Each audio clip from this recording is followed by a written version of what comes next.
39. Alimento para todos. Cristo se retirara com os discípulos para um lugar isolado, mas logo esse período de tranquilo sossego foi interrompido. Os discípulos acharam que tinham se afastado para um lugar onde não seriam perturbados. Mas assim que a multidão sentiu falta do Divino Mestre, perguntaram: onde está ele? Alguns dentre eles notaram a direção tomada por Cristo e seus discípulos. Muitos foram por terra encontrá-los, enquanto outros o seguiram de barco através do lago. Estava próxima a Páscoa, e grupos de peregrinos de perto e de longe iam para Jerusalém e se juntavam para ver Jesus. Outros se uniram a esses, até que o número de pessoas chegou a 5.000, sem contar mulheres e crianças. Antes de Cristo chegar à praia, uma multidão já o estava aguardando. Mas ele desembarcou sem ser notado por ela, passando algum tempo à parte com os discípulos. Da encosta, ele viu a movimentação da multidão, e seu coração foi tocado de compaixão. Embora interrompido e privado de seu repouso, não ficou impaciente. Ao observar o povo que estava chegando, viu que uma necessidade maior exigia sua atenção. Teve compaixão daquelas pessoas, porque eram como ovelhas que não têm pastor. Deixando seu retiro, encontrou um lugar apropriado, onde podia atendê-las. Não recebiam qualquer auxílio dos sacerdotes e líderes, mas a vivificante água da vida fluía de Cristo, ao ensinar às multidões o caminho da salvação. O povo escutava as palavras da vida, tão abundantemente brotadas dos lábios do Filho de Deus. Ouvia as graciosas palavras, tão simples e claras, que eram como o bálsamo de Gileade para sua vida. A cura de sua mão divina trazia alegria e vida aos que estavam a morrer, e conforto e saúde aos que sofriam de doenças. Parecia-lhes naquele dia como se o céu estivesse na terra, e nem perceberam quanto tempo já havia passado desde a última vez que haviam comido alguma coisa. O dia estava acabando. O sol descia no ocidente. Mas o povo permanecia. Jesus tinha trabalhado o dia todo sem alimento e sem repouso. Estava pálido de cansaço e fome, e os discípulos suplicaram-lhe que encerrasse o trabalho. Entretanto, ele não podia fugir da multidão que o comprimia. Os discípulos foram até Jesus dizendo que, para o bem daquela gente, seria melhor mandar o povo ir para casa. Muitos tinham vindo de longe e não haviam comido nada desde a manhã. Poderiam comprar alimento nas cidades e aldeias vizinhas. No entanto, Jesus disse: dai-lhes vós mesmos de comer. E depois, voltando-se para Filipe, perguntou: onde compraremos pães para lhes dar a comer? Mas dizia isto para o experimentar. Filipe olhou para a grande quantidade de pessoas e concluiu que seria impossível prover alimento para satisfazer a necessidade de tanta gente. Respondeu que 200 denários de pão não seriam suficientes para se dividirem entre eles, de modo que cada um recebesse um pouco. Jesus perguntou quanto alimento havia entre a multidão. Está aí um rapaz, disse André, que tem 5 pães de cevada e 2 peixinhos. Mas isto que é para tanta gente? Jesus ordenou que trouxessem aqueles pães e peixes. Pediu então aos discípulos que fizessem o povo se assentar na relva, em grupos de 50 ou de 100, para manter a ordem e todos poderem ver o que ele estava para realizar. Feito isso, Jesus tomou o alimento e, erguendo os olhos ao céu, o abençoou. Depois, tendo partido os pães, deu-os aos discípulos e estes às multidões. Todos comeram e se fartaram, e dos pedaços que sobejaram, recolheram ainda 12 cestos cheios. Aquele que ensinou ao povo o meio de conseguir a paz e a felicidade, se preocupava com suas necessidades, tanto materiais quanto espirituais. O povo estava cansado e fraco, Havia mães com bebês nos braços e crianças pequenas agarradas às suas saias. Muitos tinham permanecido de pé por horas. Haviam estado tão intensamente interessados nas palavras de Cristo que em nenhum momento pensaram em se sentar. E era tão grande a multidão que havia perigo de pisarem uns nos outros.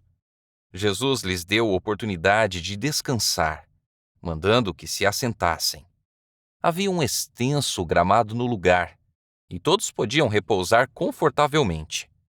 Cristo realizava milagres apenas para satisfazer necessidades reais, e todo milagre tinha o objetivo de dirigir o povo à árvore da vida, cujas folhas são para a cura das nações.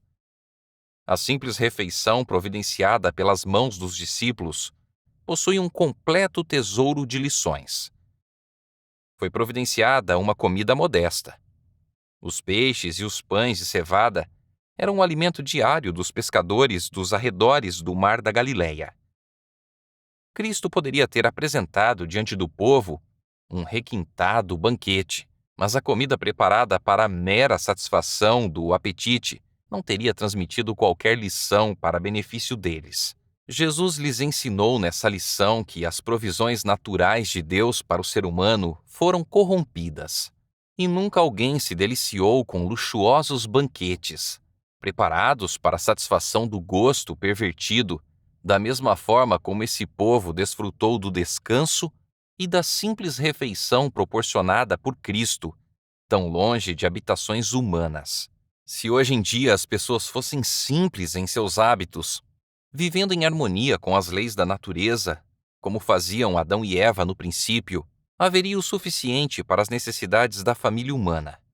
Haveria menos necessidades imaginárias e mais oportunidades de trabalhar em harmonia com os planos de Deus. No entanto, o egoísmo e a condescendência com os gostos antinaturais têm trazido pecado e miséria ao mundo por excesso de um lado e carência de outro. Jesus não procurava atrair o povo para si mediante a satisfação do desejo de luxo. Para aquela grande multidão, cansada e faminta, depois de um longo e emocionante dia, a singela refeição era uma prova não somente de seu poder, mas também do afetuoso cuidado que tinha para com aquelas pessoas quanto às necessidades comuns da vida. O Salvador não prometeu aos seus seguidores os luxos do mundo. O alimento pode ser simples e até mesmo escasso. A vida pode estar limitada à pobreza. Mas ele deu sua palavra de que as necessidades deles serão supridas. Além disso, Jesus promete aquilo que é incomparavelmente melhor que os bens terrestres: o permanente conforto de sua presença. Alimentando os 5.000, Jesus ergueu o véu do mundo da natureza e revelou o poder que está em constante atividade para nosso bem. Na produção da colheita da terra, Deus realiza um milagre diário. Por meio de agentes naturais, realiza-se a mesma obra efetuada na alimentação da multidão. O ser humano prepara o solo e lança a semente, mas é a vida de Deus que faz com que ela germine. É a chuva, o ar e o sol de Deus que a levam a frutificar. Primeiro a erva, depois a espiga e, por fim, o grão cheio na espiga. É Deus quem alimenta milhões a cada dia, por meio dos campos de colheita da terra.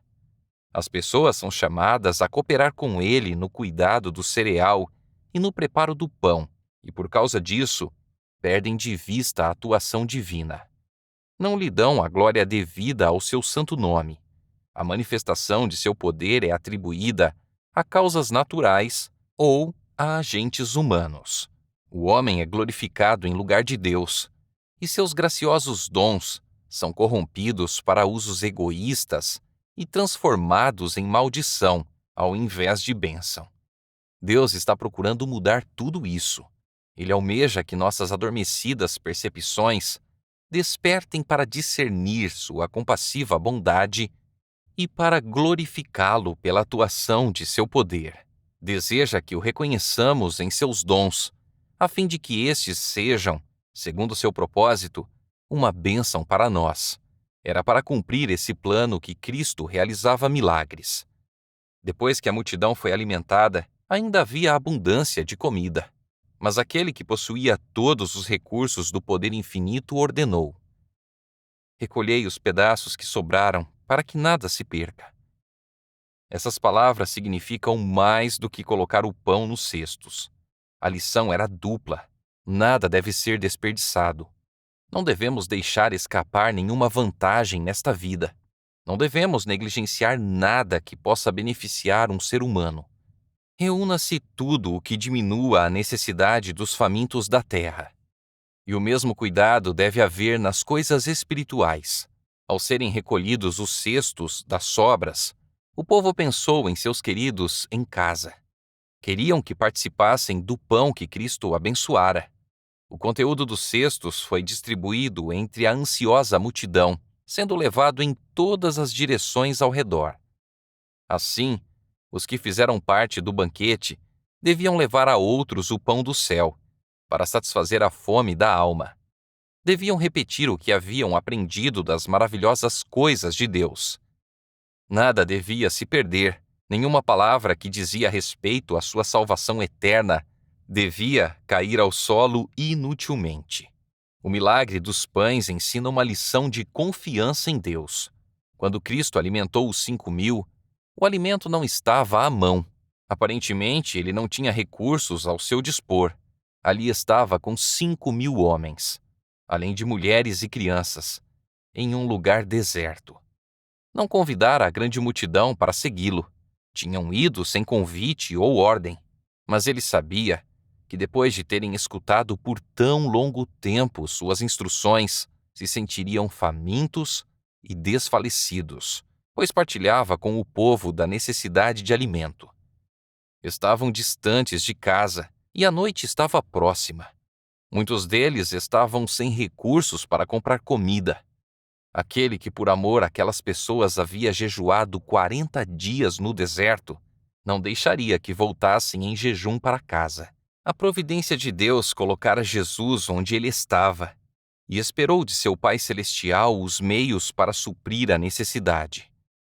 Quando somos colocados em situações difíceis, devemos esperar em Deus. Precisamos exercer sabedoria e juízo em tudo na vida, a fim de que não fiquemos expostos à provação por causa de ações imprudentes. Não devemos nos colocar em dificuldades, negligenciando os meios providos por Deus e empregando mal as habilidades que Ele nos deu. Os obreiros de Cristo devem obedecer totalmente às suas instruções. A obra é de Deus, e se queremos beneficiar a outros, é necessário seguir seus planos. O próprio eu não pode se tornar o centro. O eu não pode receber honra. Se planejarmos segundo nossas próprias ideias, o Senhor nos deixará à mercê de nossos erros. Se mesmo tendo seguido sua orientação, nos encontrarmos em aperto, Ele nos livrará. Não devemos nos entregar ao desânimo, mas em toda emergência, precisamos buscar auxílio daquele que possui à sua disposição infinitos recursos. Muitas vezes seremos rodeados de circunstâncias difíceis. Contudo, com a mais plena confiança, devemos depender de Deus. Ele guardará toda pessoa que se vê em perplexidade por procurar seguir os caminhos do Senhor. Por intermédio do profeta, Cristo mandou repartir o pão com o faminto e saciar o aflito, vestir quem estiver com necessidade de roupa e recolher em casa os pobres desabrigados. Ele nos ordenou: ide por todo o mundo e pregai o evangelho a toda criatura. No entanto, quantas vezes nosso coração se desanima e nossa fé se enfraquece ao vermos como é grande a necessidade e como são limitados os recursos em nossas mãos. Como André, ao olhar para os 5 pães de cevada e os 2 peixinhos, exclamamos: mas o que é isto para tanta gente? Hesitamos frequentemente, não dispostos a dar tudo o que temos, temendo gastar e ser gastos por outros. Entretanto, Jesus nos manda: dai-lhes vós mesmos de comer. A ordem dele é uma promessa, e por trás dela está o mesmo poder que alimentou a multidão junto ao mar. No ato de Cristo suprir as necessidades materiais de uma multidão faminta, está envolvida uma profunda lição espiritual para todos os seus obreiros.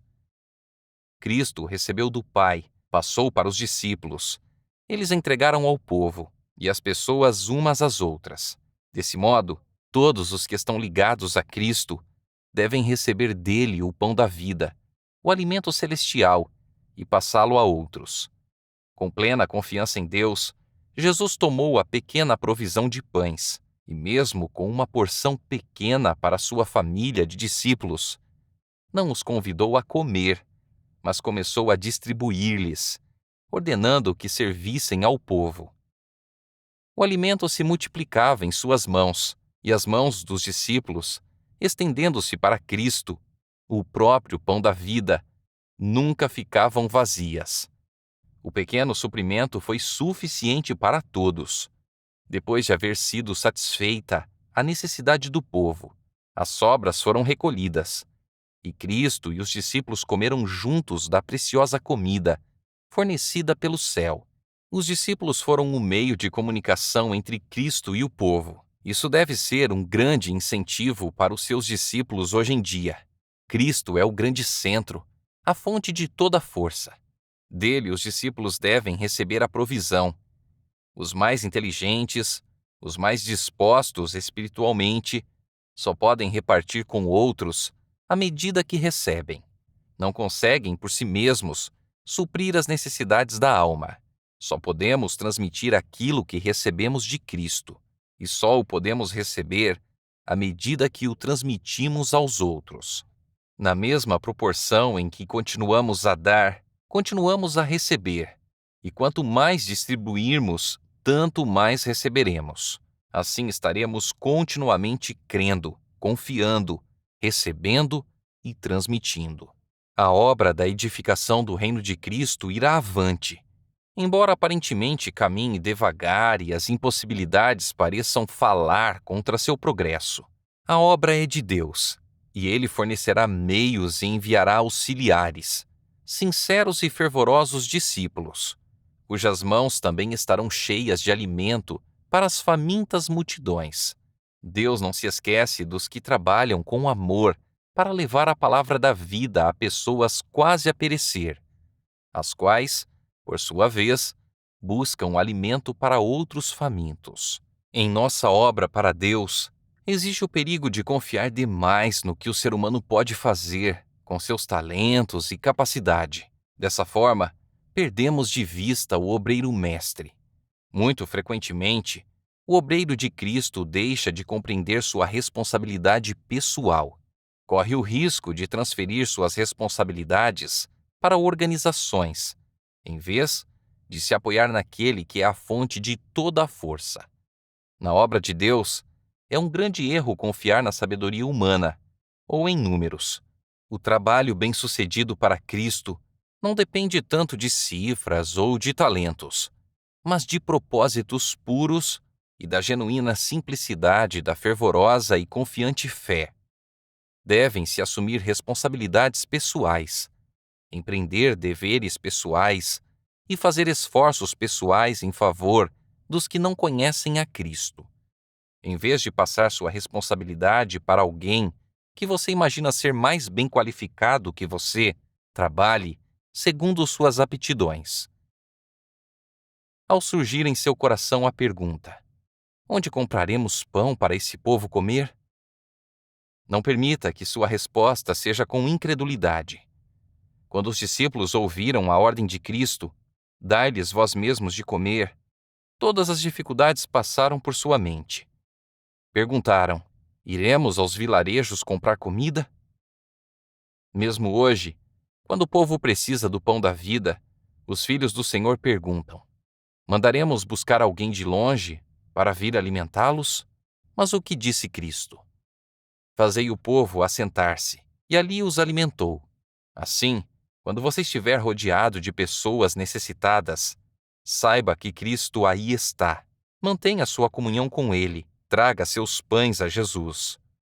Os meios de que dispomos talvez não pareçam suficientes para a obra, mas se avançarmos com fé, crendo no poder de Deus que é suficiente para tudo, serão oferecidos a nós abundantes recursos. Se a obra é de Deus, Ele próprio proverá os meios para sua realização.